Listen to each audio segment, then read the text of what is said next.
Au nom du Père et du Fils et du Saint-Esprit. Amen.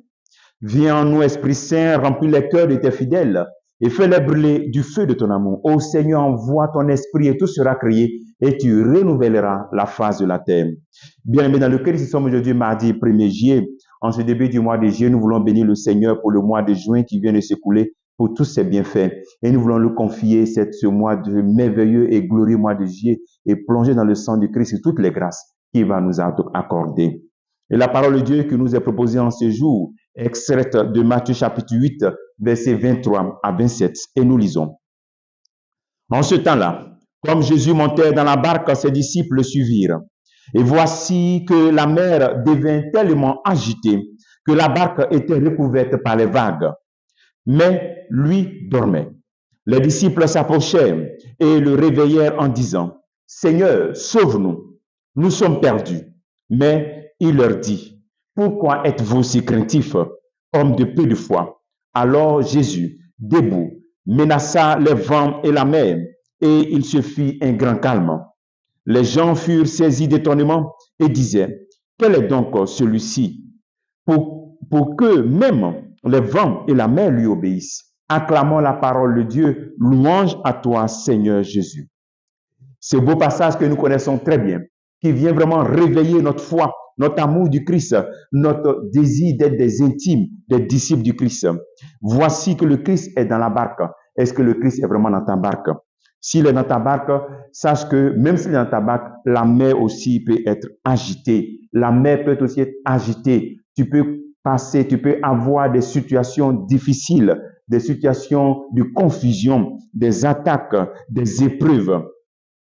Mais pendant que cela se passe, le Seigneur t'invite à te rappeler qu'il est avec toi, qu'il est dans ta barque. N'oublie pas cela.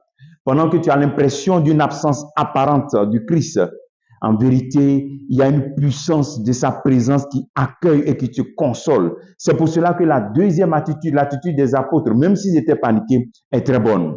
Seigneur, sauve-nous. Nous sommes perdus. Lorsque tu as l'impression que tu es dans cette confusion, vers qui tu cries? Vers des hommes, vers un fétiche, vers un marabout, vers qui tu cries? Vers Jésus-Christ, tu dois crier vers lui. Il est vraiment présent dans le Saint-Sacrement. Il est présent dans l'Eucharistie. Crie vers lui, crie vers le Seigneur.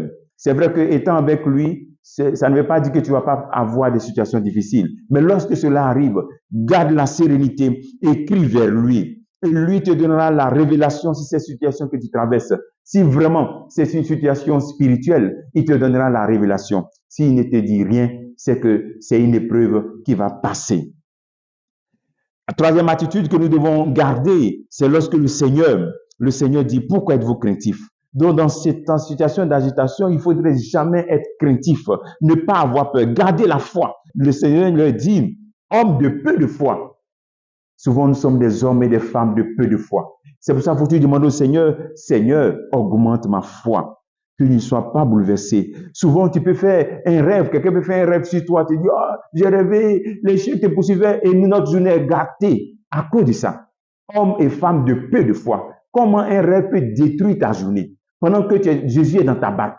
Comment un simple rêve, même s'il est révélateur, il ne doit pas gâter ta journée parce que le Christ est dans ta barque. Va vers lui, demande-lui révélation et compréhension si peut-être c'est vrai. Mais ne sois pas troublé. Évitons d'être troublés. Évitons d'être dans la peur. Parce que quand on a peur, quand on est craintif, on ne regarde plus le Christ qui est là dans notre barque et qui marche avec nous et qui ne nous abandonne pas. Il est toujours prêt à nous éclairer, à nous consoler parce que sa puissance, même si dans les épreuves, tu as l'impression qu'elle n'est pas là, c'est une puissance vraiment accueillante, consolatrice, qui domine la mer, qui domine tout pouvoir maléfique. C'est pour cela que le Christ ordonne et il y a silence dans cette tempête. C'est pour te rappeler cela. Donc, rappelle-toi constamment de cet épisode dans tes épreuves, des épreuves de ta vie. Le Christ est réveillé à cause de nos cris. Il est réveillé à cause de nos situations. Il ne nous abandonne jamais. Il est toujours en éveil. Nous avons l'impression qu'il dort, mais il est toujours en éveil. Alors, le travail que tu peux te poser en ce jour, ou bien la question que tu te poses en ce jour, c'est dans la mer agitée de ta vie, est-ce que c'est vers le Seigneur uniquement que tu cries? Vers lui uniquement que tu cries? Ok? Est-ce que tu crois qu'il est capable de te sauver? dans cette situation agitée de ta vie? Oui. Pose-toi cette question, médite comme travail à faire en ce jour. Que Dieu te bénisse au nom du Père et du Fils et du Saint-Esprit. Amen.